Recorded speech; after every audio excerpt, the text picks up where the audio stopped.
Hi, I'm Kip from kiphakes.com, and this is a slightly different vlog from the usual one. Basically, I'm going to show you how I built my PC that I made for streaming.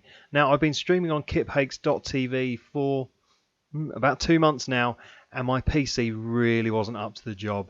It kept buffering and causing trouble for the stream, so it needed an upgrade. So basically, I took some parts out of my existing computer and got some new parts, and I put them together in a brand new case and made a new PC. Now, there were a few bumps along the road.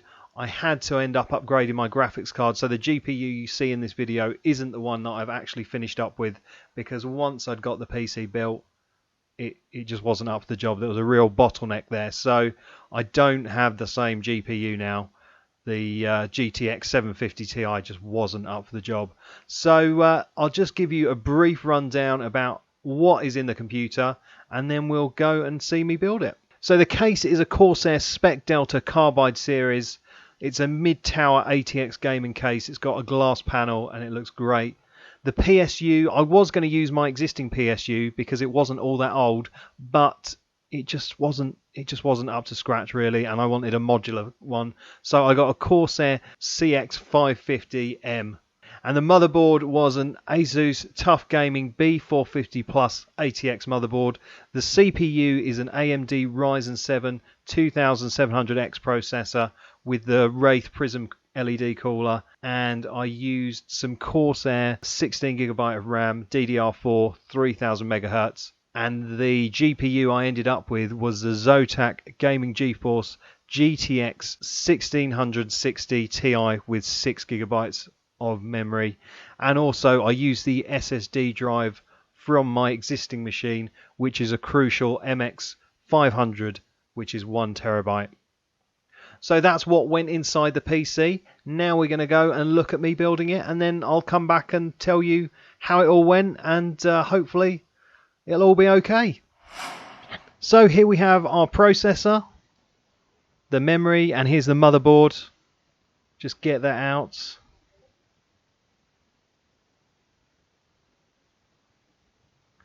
Lovely. So it's in an anti-static bag. You need to get rid of that.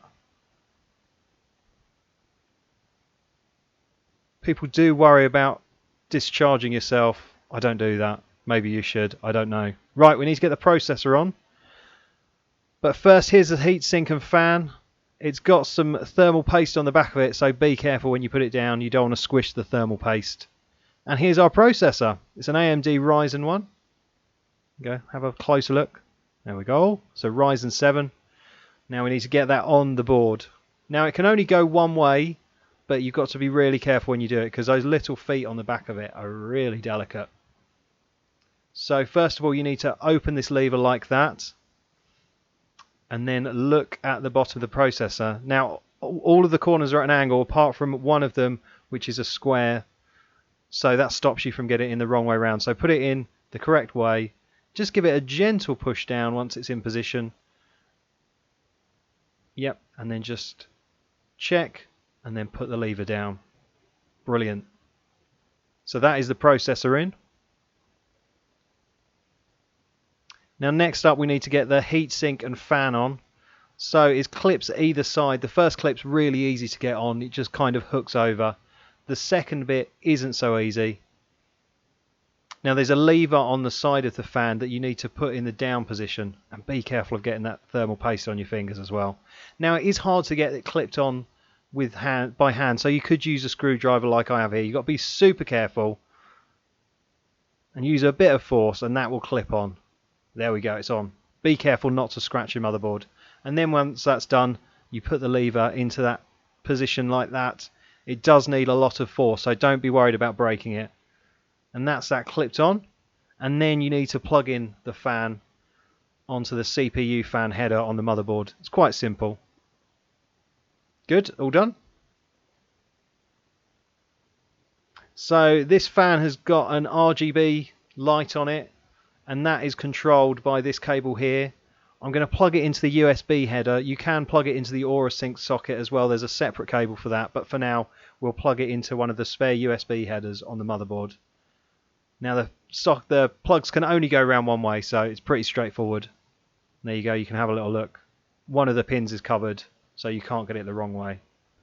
So just double check before you put it on and then squeeze it in.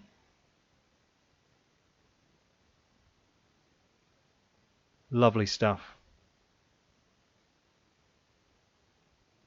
And now we've just got to fit the memory. You need to double check on your motherboard instructions which socket to put just one piece of memory in, because it varies from motherboard to motherboard. I've looked in my manual and I know that it's the second one down here. So you have to open one of the clips on one side and then lever it into place. The memory only goes one way around. It's pretty straightforward. There's a little key on it. And once that's clipped in, there we go. Yep, that's clipped in. It won't go anywhere. And that is the processor, the memory, and the heatsink and fan all installed. Pretty straightforward. Now it's time to get the motherboard in the case. First of all, you've got to put this plate in the back of it. It will come with your motherboard, and it makes the expansion slots all nice and tidy, so there's no gaps. It's a bit tricky to get in. Just have to push. Be a bit firm, but not too firm, because you don't want to bend it. And then once that's in, you can get the motherboard and just drop it into position. There it goes. It's easier to put on the starting components, as I did, outside the case. It just gives you a bit more room. And there you go. You can ease it into position, and that's looking lovely. Yep, that's bang in the right place. Excellent stuff. And you can just check that it's all aligned by the positions of the screw holes that are in the corner and across the middle of the board. And now we need a screwdriver. This set is brilliant. I'll put a link to it in the description. It's got all kinds of different bits. And we need to screw in that motherboard. So now you need to screw in the motherboard.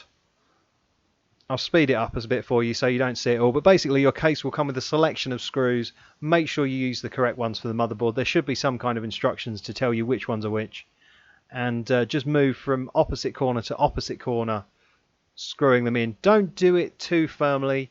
You never screw in these motherboards really hard, but just do it really gently, hand tightness to start with, and move from corner to corner and slowly tighten them all up. Now that one up here is a little bit tight to get into, so you might have to be careful. It's really easy to drop a screw into the case here, so just take your time. And then once they're all screwed in, you can then go around tightening them up. As I say, you don't want them too tight because you don't want to crush the motherboard. So just a little bit firmer than hand tight and you should be fine. There we go. That's them all screwed in. Job done. Just tighten them all up now. Then you're done. So now it's time to connect up the lights and switches on the front of the case. It all depends on what type of case you've got and what motherboard as to where they will all go. So you need to look in your motherboard manual and it will tell you where to plug them in and the right way to plug them in. The LEDs do have to be the right way around. You have to get the positive to the positive and the negative to the negative, or the LEDs won't work. Then we're going to connect up the case fan. That's pretty straightforward. You might not have enough sockets on your case for your fan, so you might need a splitter cable.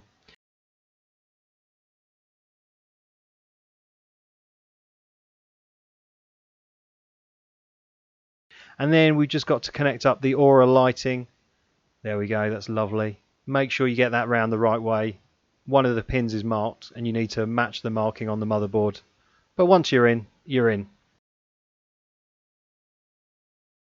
We're just plugging in another one of the case fans. I had to use a splitter because I didn't have enough connections for all the case fans, so I bought a splitter. And that's all plugged in. We can worry about sorting the cables out in a bit. We're just getting everything plugged in. Right, next up we need to install the graphics card. Now this was my old graphics card at the time. So you take out these blanking plates and you put in the graphics card. Thankfully now I've got a better graphics card, but I didn't when I was building this PC, so I just put in the old one. You just need to get the clip down at the back of the connector and then put it in and then screw it in. You might have a bigger graphics card, you might have a smaller graphics card. That is quite a small graphics card. There we go. So now it's time to put in the SSD drive. I've got a Crucial one. I love it to bits. and that mounts onto there. That's roughly how it mounts. And this is my standard hard drive, and that goes into this caddy that's here at the bottom. So on the caddy there are little pins for the hard drive to clip into. It's all pretty straightforward, and then you screw it at the bottom. So let's get that SSD drive on here. Perfect, there we go. So you just unscrew this. It was a little bit tight, and we're basically going to screw this bracket onto the back of the SSD drive. So there we go. Again, you need to make sure you've got the right screws for the job. You've got these 4 holes on the back of the SSD drive, and they are going to go on there. It's pretty straightforward.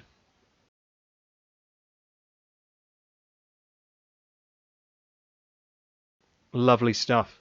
So that is the right screw for this SSD drive. That's what the case manual told me. And we're just going to screw that in. Again, like with the motherboard, you just do them loosely to start with, just to make sure everything is lined up. Excuse my massive fingers. And then again, it's best to move from one corner to the other until they're all done. I've just sped this up a little bit for you because, you know, it's a bit boring me watching me screw some screws in.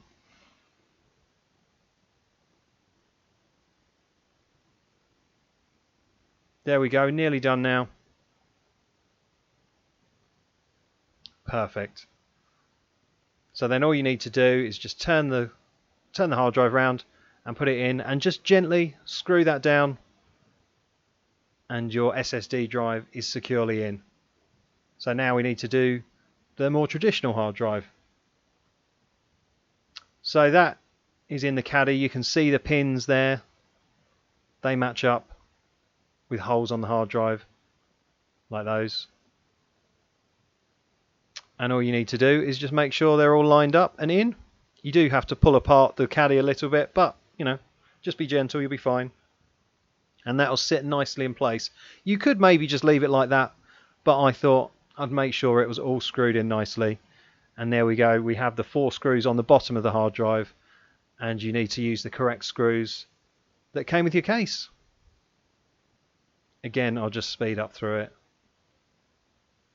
Once again, you don't need to go too tight with this. It's all pretty much held in nicely already, so just sort of hand tight is absolutely fine. Don't go too crazy because you'll just distort the plastic. There we go, that's the final screw. Lovely. And then that can slot in like this. So now it's time to plug in the SATA connectors on the back of the hard drive. I'm not going to lie to you, these were a bit of a faff to do. They just didn't want to lock into position, but with a bit of fiddling I got there in the end. That locking pin was a real pain in the bum. There we go, it's in. And then we just thread it through to the other side of the case, and we'll sort out the cable management later. Don't worry about it looking a mess right now. There we go, yeah. You just got to get it roughly in the right place. Sorted. Give there a little bit of slack as well, don't have it too tight. And then we do the same on the traditional hard drive. Plug in the SATA cable. That wasn't as hard for some reason. I don't know why the other one was so difficult.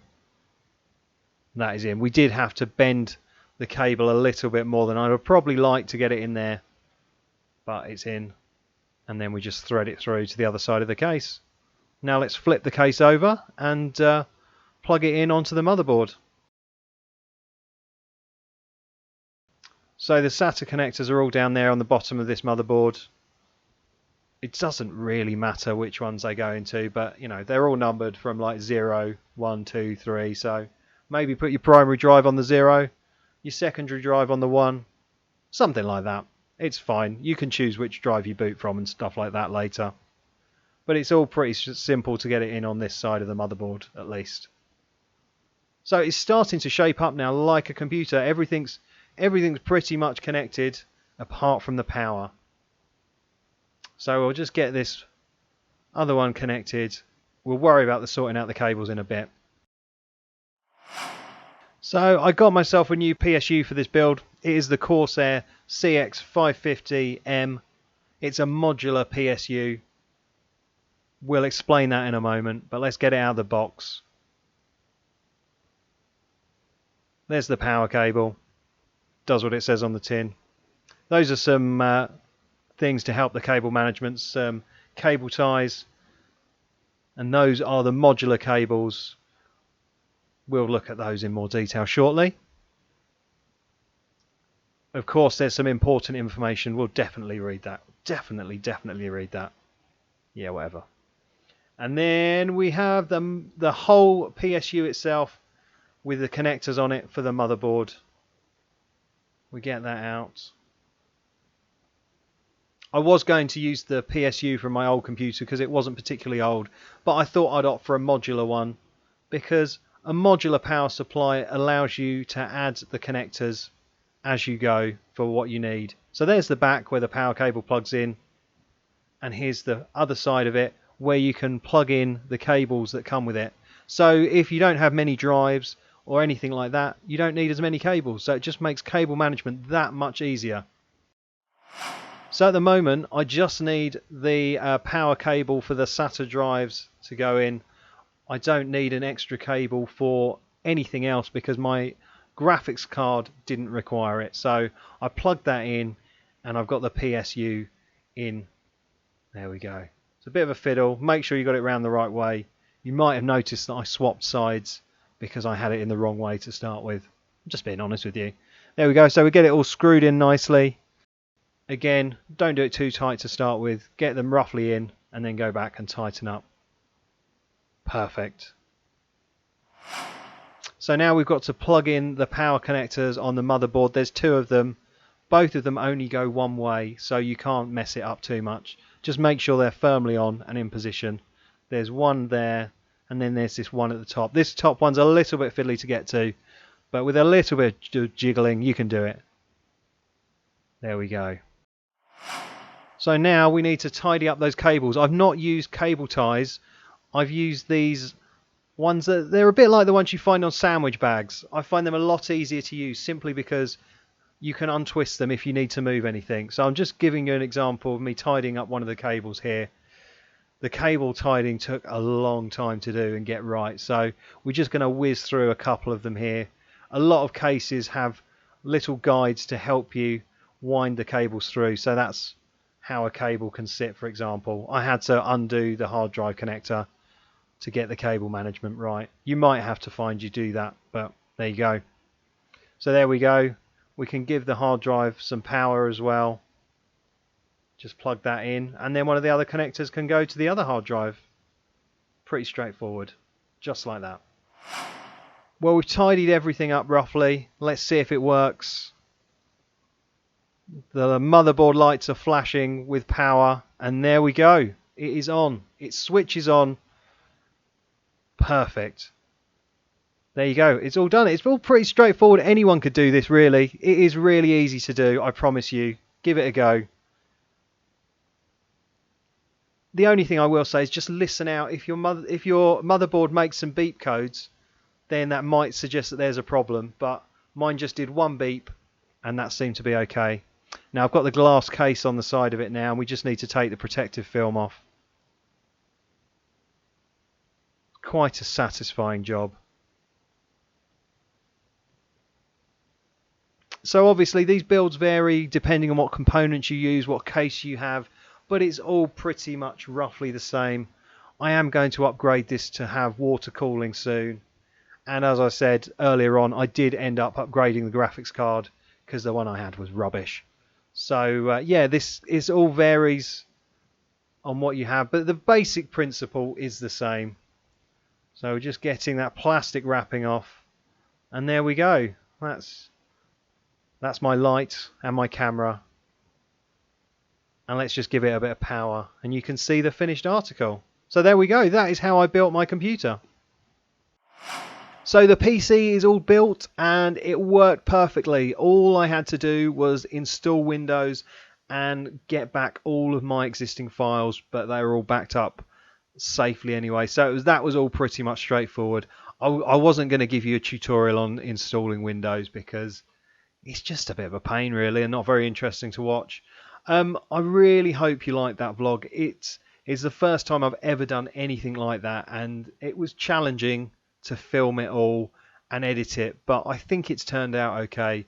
Obviously some bits I've sort of skipped over and skimmed a bit. So if you want to build your own PC for streaming and gaming, it's probably a help in the right direction. It's not finished. I thought about what I was buying and it can be upgraded further. So I think in the future I'm going to swap out the cooler with some water cooling. I'm going to add some more RAM. I'm going to probably switch up my second hard drive to an SSD drive. And also I'm going to add an Elgato capture card as well. So if I do want to stream some Xbox or Switch stuff, then the option is there. So that is it. I put all the links to all the products I used in the video description, and hopefully you found that informative. So yeah, that is it for now. Don't forget to like and subscribe, and I'll be back soon for some more vlogging fun. See ya!